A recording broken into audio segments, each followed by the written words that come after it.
Aquí está Ángel Verdugo. ¿Cómo estás, Ángel? Muy bien, Pascal. Muy buenos días a quienes nos escucha en este momento. Voy a rápidamente hablar del IEPS, que este viernes pasado no estuve yo aquí y se me pasó. La verdad es que yo veo que algo va a suceder después del 1 de julio en materia del IEPS. ¿Te acuerdas que habíamos hecho un recuento? Incluso tú escribiste un artículo, tu colaboración. Sí. Y la antepasada, el IEPS estuvo en $1.76 y 2 décimos, o sea, 1.762. El IEPS para la gasolina magna, es la que más se consume, ¿no? Así es. Bueno, 100 millones de litros así es, al día. Perfecto, muy bien. Pues para esta semana el IEPS para esa misma gasolina, para ese mismo combustible, está en 1.37. ¿Es el nivel más bajo? Más bajo desde el Mesozoico superior. ¿Qué significa esto? Además, Pascal, ¿qué es lo relevante aquí? Mientras está subiendo la mezcla mexicana de petróleo, ayer cerró en 68.22, están subiendo los dos crudos marcadores, tanto el West Texas Intermediate como el Brent. Ayer estuvo el West Texas en 72, 73 y el Brent en 79. El precio del dólar también está subiendo y dice uno, ¿qué está dispuesta a hacer la Secretaría de Hacienda para mantener esa ficción en el precio del litro en el dispensario, en la bomba? Seguir bajando el IEPS. Seguir bajando el IEPS. El único problema, Pascal, es que de 4.59, que es el tope superior autorizado por el Congreso, estamos ante 1.369, es decir, prácticamente nos estamos quedando con la cuarta parte del IEPS. ¿Qué significa esto en términos de finanzas públicas? Que de los 284 mil millones de pesos proyectados a obtener en este año del año en curso, vía IEPS combustibles, gasolinas y diésel, pues es muy probable, yo no sé hasta cuándo vayan a mantener eso, pero vamos a suponer que lo mantuvieran hasta de aquí a los últimos de junio o a los principios de julio.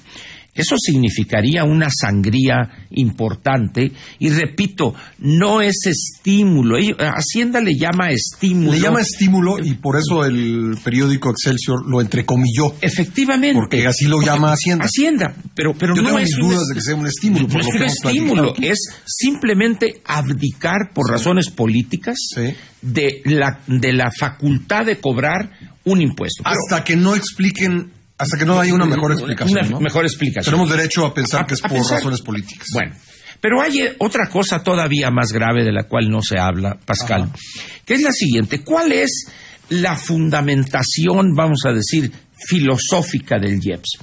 Hay algo en economía que se llama las externalidades negativas. ¿Qué es esto? Es un efecto que se causa negativamente y para compensar ese daño que se causa al ambiente, a la sociedad, al sistema de salud, etcétera, se cobra un impuesto para que el Estado tenga recursos para paliar o resarcir ese daño. Hay un IEPS para el alcohol, hay un IEPS para el tabaco, porque de alguna manera el Estado tiene que invertir recursos públicos para tratar cáncer de pulmón, para tratar el alcoholismo y todo lo que deriva de eso. Y en el caso de los combustibles fósiles hay un daño al medio ambiente, fundamentalmente la cuestión del carbono, etcétera. Entonces, cuando Hacienda tiene 4.59 para cobrar y lo baja a 1.37 centavos, quiere decir que el ambiente le vale gorro. Es decir, pueden seguir contaminando y todo, y entonces, y toda esa justificación para un impuesto como el IEPS en los combustibles, ¿dónde queda? Esto habla, Pascal, casi lo mismo de aquel impuesto que le pusieron a las sodas o a las bebidas carbonatadas y a las comida chatarra y lo que quieran para combatir la obesidad y para poner bebederos en los... No es cierto, es simplemente un recurso que capta de los contribuyentes o de la sociedad en general para apuntalar las débiles finanzas públicas. Ahora, ¿qué le contestas tú a los que dicen sí, efectivamente se está perdiendo pues ya 3 pesos de... 3 pesos 20 centavos. 3 pesos 20 centavos, dejando de cobrar el IEPS máximo que podría cobrar de acuerdo con la ley, la Secretaría de Hacienda, pero fiscalmente se está compensando por otro lado, por la subida del precio del petróleo y lo que está entrando vía la exportación de crudo. ¿Qué contestas a ese argumento? Señalas un buen punto. Ajá. El único problema es que cada vez extraemos menos petróleo y exportamos menos petróleo. Hoy dimos el dato, cayó la industria petrolera, la extracción. En el trimestre 6.9%. Efectivamente. Entonces, ¿de qué sirve que el precio del barril de petróleo lo estemos vendiendo a un precio más alto si estamos extrayendo menos y en consecuencia vendiendo menos? Pero hay otro problema. Sí. Al mismo tiempo estamos importando más y más gasolinas, de tal manera que dices tú, oye, pues flaco favor le hacemos a la economía cuando estoy importando el 75-78% de las gasolinas que consumimos, o vamos a cerrar en el 80%, es evidente que ni siquiera me alcanza lo que estoy obteniendo del petróleo para pagar esa gasolina que estoy yo importando. Pero además, si todavía no cobro eso, lo que me dice el Congreso, pues de alguna manera hay una... ¿Perdón? Adelante. Entonces, estamos ante una situación un tanto kafkiana, surrealista, pues, porque al final de cuentas el impuesto del IEPS se debe a causas totalmente ajenas a los precios en el mercado internacional del crudo, al precio del dólar. Entonces, ¿qué les diría yo?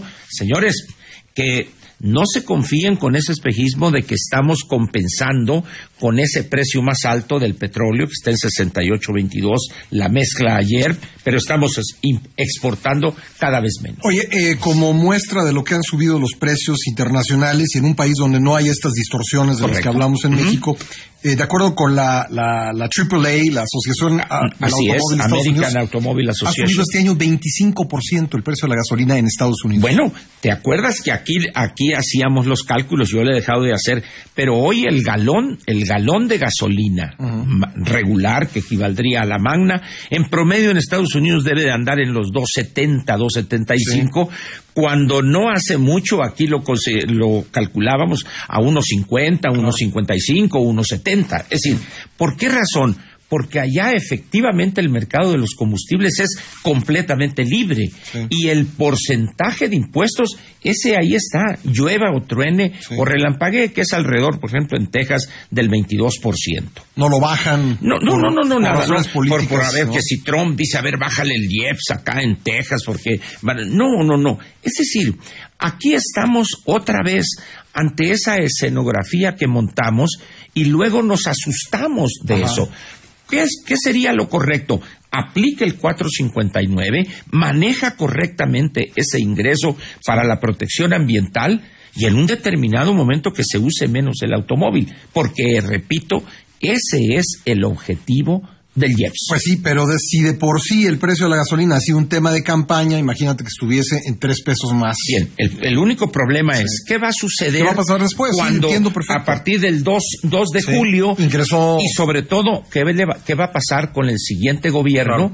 Al margen del color partidario que predomine, ahí es donde no estamos dando cuenta y de eso hablaremos mañana. Muy bien, Ángel, te lo agradezco mucho. Gracias. Gracias.